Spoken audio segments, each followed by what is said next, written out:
നിങ്ങൾ കാരണം ഒരാൾ മരിക്കുകയോ അല്ലെങ്കിൽ മരണത്തിൻ്റെ സ്മെല്ല് അനുഭവിക്കുകയോ ചെയ്തിട്ടുണ്ടെങ്കിൽ നിങ്ങളും അതിനേക്കാളും വേദനയിൽ നിങ്ങളും അനുഭവിക്കണം. കാണുന്ന വ്യക്തി എൻ്റെ അമ്മാവൻ്റെ മോനോ അല്ലെങ്കിൽ എനിക്കറിയുന്ന ബന്ധുവോ എനിക്കറിയുന്ന ഒരാളോ ഒന്നുമല്ല. പക്ഷെ ഇദ്ദേഹത്തിന് കിട്ടിയ ഓരോ അടിയും എൻ്റെ ദേഹത്തെങ്ങാനും കൊണ്ട മാതിരി നല്ല വേദനിക്കുക.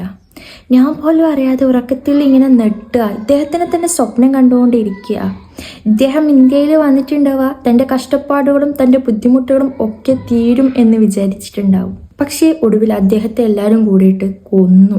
അദ്ദേഹത്തിന് കിട്ടുന്ന ഓരോ അടിയും തൻ്റെ മരണത്തിൻ്റെ സ്മെല്ല് അനുഭവിച്ചുകൊണ്ടിരിക്കാൻ അദ്ദേഹം വിചാരിച്ച് കാണും. മറുവശത്താണെങ്കിൽ അദ്ദേഹത്തിനെ കാത്തു നിൽക്കുന്ന അദ്ദേഹത്തിൻ്റെ ഭാര്യയും തൻ്റെ അച്ഛനെ എപ്പം വരും എന്ന് കാത്തിരിക്കുന്ന 2 പിഞ്ചോമനകളും. ഇനി ആ മക്കളോട് തൻ്റെ ഭാര്യ എന്ത് പറയും? എന്ത് പറഞ്ഞ് ആശ്വസിപ്പിക്കും? അല്ല എന്താ പറയാ? തൻ്റെ അച്ഛനെ എല്ലാവരും കൂടി കൊന്നുന്നോ? നിങ്ങളൊന്ന് വിചാരിച്ചു നോക്കിയേ, ആ പാവം എത്രമാത്രം വേദന അനുഭവിച്ചിട്ടുണ്ടാകും. തൻ്റെ ഭാര്യയോടും മക്കളോടും യാത്ര പറയുന്ന സമയത്ത് താൻ പെട്ടെന്ന് തന്നെ തിരിച്ചു വരാം എന്നല്ലേ പറഞ്ഞിട്ടുണ്ടാവുക.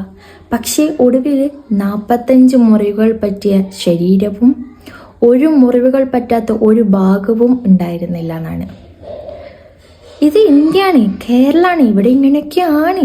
മാറേണ്ടത് നിയമമല്ല, ഓരോ വ്യക്തിയുമാണ്. തൻ്റെ മുന്നിൽ നിന്ന് ഒരാൾ തെറ്റ് ചെയ്യുകയാണെങ്കിൽ രാഷ്ട്രീയമോ മതമോ ജാതിയമോ ബന്ധമോ സ്നേഹമോ നിറമോ എന്നൊന്നും നോക്കാതെ അതിനെതിരെ പ്രവർത്തിക്കാൻ ഓരോ വ്യക്തിക്കും സാധിക്കട്ടെ എന്ന് ഞാൻ അഭ്യർത്ഥിക്കുന്നു.